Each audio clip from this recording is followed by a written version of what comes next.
comes.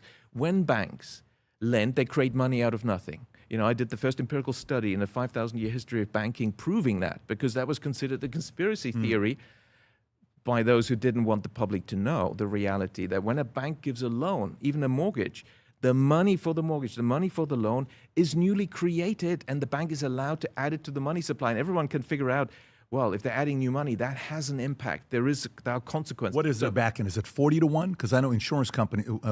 It's for every newly dollar, created out of nothing. It is. There's no ratio. But do you know the number? That's the fractional reserve model, which is also not the reality. That's fake. That's not the reality. real. Is 100% of the loan money is newly created by the bank. That's how it works. But how much do I need to have in reserves to be able to lend it out? For every $1 million, what do I need to have in reserve? Look, in many countries, the reserve requirement is zero.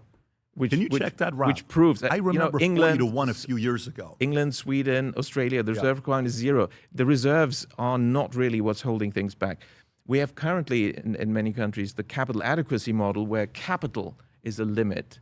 And anyway, that's really beside the point, because most banks are far below the maximum they're allowed to lend. So there's no point even discussing, how can they, what